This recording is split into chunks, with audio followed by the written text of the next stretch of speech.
이러한데 그 윗 상관들의 태도는 어떻다고 생각하십니까? 특히 임성근 증인은 오늘 청문회에서도 허위 사실을 2번이나 이야기했습니다. 그 허위 사실 2번 얘기한 것은 무엇입니까? 오전에 자신의 부하가 수중수색한 사실을 7월 19일 19시경에 인지했다라고 얘기했습니다. 그러나 그날 사고가 발생하고 7월 19일 10시 46분경에 사단의 참모장으로부터 이용민 중령한테 전화가 왔고 당시 이용민 중령은 벨트 아래 수중수색간에 실종이 돼서 사망했다라고 보고했습니다. 정상적인 군의 보고 체계라면 참모장은 바로 사단장에게 보고했을 것이고 또한 해병대 수사단에서 임성근 증인은 자신이 스스로 7월 22일 영결식 이후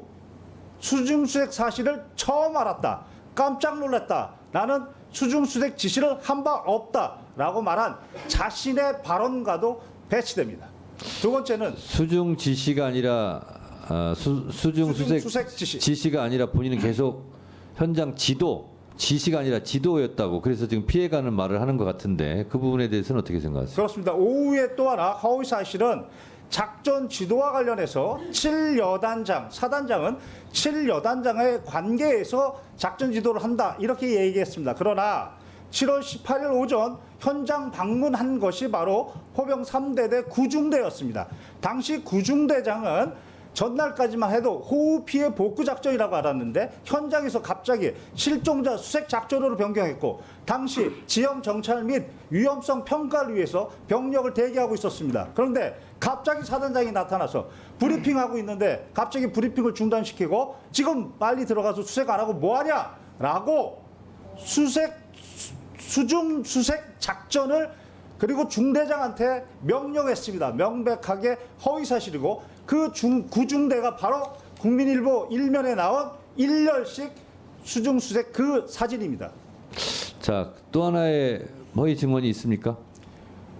이종섭 증인이 국민들 앞에서 이첩 보류 지시가 적법하다라고 얘기했는데 명백하게 법리 오해 위법입니다. 당시 최해병의 변사체가 발견됐습니다. 그러면 변사자 처리 지침에 따라서 해병대 수사단은 독자적으로 조사할 권한이 있습니다. 사망 원인에 대해서 그 사망 원인이 불명이면 불명인 대로 사망 원인이 밝혀졌는데 범죄 원인과 관련이 없으면 그러면 그때 당시는 국방부 장관의 지휘 감독권이 있습니다. 그러나 사망 원인에 범죄 원인이 있으면 개정된 군사보험법 2조에 따라 이첩시켜야 됩니다. 국방부 장관은 이때는 지휘감독권이 없습니다. 그게 개정된 군사보험법 2조의 취지입니다. 그리고 이것에 따라서 법원이 재판 관할권을 가지고 있는 군인 등의 범죄에 대한 수사 절차에 관한 규정 7조 1항에 따라 지체 없이 바로 이첩 시기를 지체 없이 경복청에 보내게 되어 있는 것입니다. 따라서 당시 박 대령은 개정된 군사보험법 2조와 그리고 대통령의 명령에 따라 지체 없이 이첩하려고 한 것입니다. 여기에 국방부 장관이 법령상 권한 없이 이첩을 보류하라는 의무 없는 일을 시킨 것입니다. 그 자체가 직권남용이고 여기에 더해서 이첩의 내용에 대해서 뭘 빼라, 특정인을 빼라, 내용에 대해서도 직권남용한 겁니다. 네, 김경호 참고인, 혹시 아까 들으셨겠지만 임성근 사단장은 여단장을 통해서만 지시도 아니고 지도했다라고 하는데 제가 알고 있기로 7월 18일 예천 현장에서 군인다운 모습이 부족하다, 복장이 불량하다, 병력 왜 대기시키냐는 현장 지휘를 한 것으로 제가 알고 있습니다. 이게 포 3대대 구 중대장 대위에게 했다고 하는데 혹시 이 사실은 알고 있습니까? 그렇습니다. 저는 바로 군 검사가 사본을 만들어 놔야 됩니다. 라고 했던 사본을 다 봤습니다. 다 봤습니까? 다 봤습니다. 그러면 임성근 사단장이 여단장에게만 지도했다라는 말은 허위입니까? 허위입니다. 관련 카톡에 당시 실종자 수색 작전의 의사 체계를 카톡으로 했고 당시 포병 여단 대대 그리고 말단 간부들까지 사단장 지시, 사단장 강조 사항으로 모두 전파가 됐습니다. 그러니까 김경호 참고인은 임성근 사단장이 현장 지도했다는 말은 회피성 발언이고 직접 실제로 지시 행위를 다 했다 이렇게 보고 있는 거죠. 구체적으로 말씀드리겠습니다. 구체적으로 말씀해 보세요.